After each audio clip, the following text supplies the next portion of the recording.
Hello everyone, it's Hannah here from Virtually Fluent, and today we are going to learn the rules to create the past participle in English.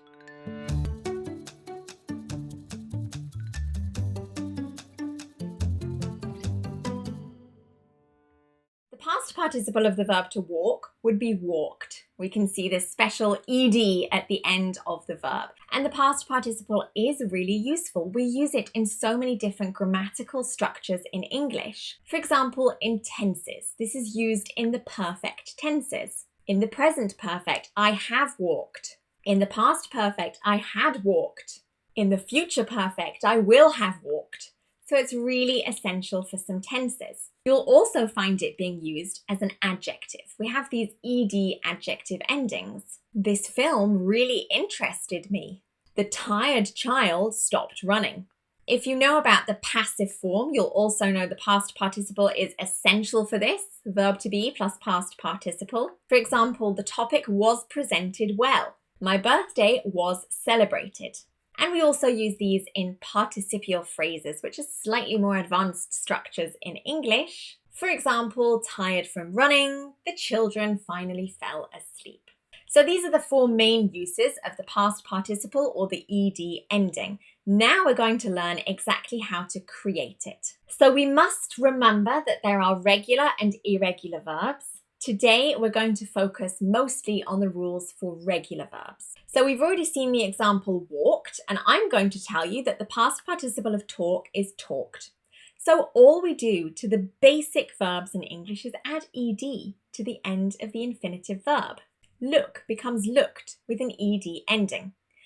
However, English is not just that simple, and there are some regular verbs that also have spelling exceptions to this particular rule. So these are the exceptions. We're going to analyze these now with a few example sentences. Now, the very first rule is what I call the CVC rule, the consonant vowel consonant rule, and we're going to use the example verb to stop to explain this. So typically we would add ed, but stop is different because we insert ped instead. Why is this? So if we analyze the letters inside stop, you will notice that we have consonant, consonant, vowel, consonant, the CVC rule. And when this happens, when the last three letters follow this pattern, consonant, vowel, consonant, what we need to do is double that final consonant. In this example, stop, that's a P. So we add an extra P and then we add our ed ending. So stop becomes stopped with double P in the middle. This is exactly the same for skip. We double that P and then we add ed because of that consonant vowel consonant rule. And this is a really important rule to remember because almost every verb that ends in consonant vowel consonant in the infinitive will follow this rule. There are a couple of exceptions. These are verbs ending in W and X, and if they follow a particular word stress. This is only because we cannot have two W's next to each other in English. For example, follow, followed. The same for X. We can't have two X's next to each other. Relax, relaxed. As for the word stress rule that I mentioned, for example, visit, visited, this is particularly when the stress of that two-syllable verb in the infinitive form is on the first syllable. We would say visit.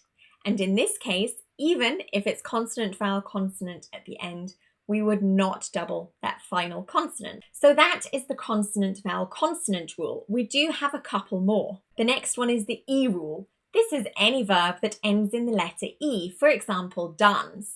Now we already have an E in the infinitive verb, so we don't want an extra E because that would change the pronunciation. So in this case, we only add D. So dance becomes danced, just a D. This would be the same for bake, becoming baked in the past participle. So we've done the E rule. The next one is the C rule, and this is any verb ending in the letter C. For example, to picnic. This one is just a little bit strange because what we want to do is add a K before we add the ed. This is for pronunciation reasons in English. So picnic becomes picnicked in the past participle. This is the same for mimic, becoming mimicked in the past participle. And the final rule that we need to learn is the Y rule. For example, the verb to study. This ends in the letter Y. With verbs like this, it's a two-step process. First, we eliminate the Y. We don't want it. And then we add the letters I-E-D. So study becomes studied in the past participle. This is also why cry becomes cried in the past participle. But let's take a look at one more verb. For example, play. This becomes played in the past participle. We don't eliminate the Y and we just follow the ED rule, the basic rule. So what is the difference between these two verbs? They both end in the letter Y, but they follow different spelling patterns in the past participle. And for this, we need to analyze the letter immediately before the Y. If it is a consonant, like in the example to study, it follows this irregular rule. Eliminate Y, add IED.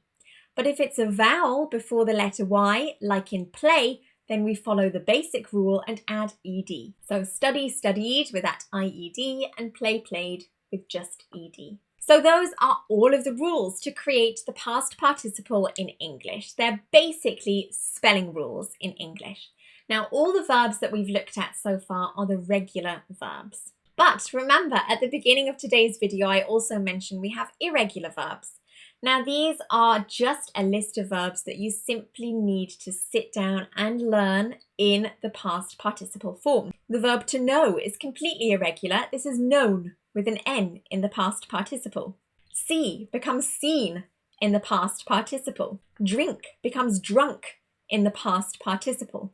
And there's not really any way of knowing whether a verb is regular or irregular in English either. We do have a downloadable PDF list of the most common irregular verbs in the past participle form. You can find this in our past participle course. I've left the link to this in the description below. But for now, that's everything on the past participle. This is Hannah from Virtually Fluent, bringing English to life.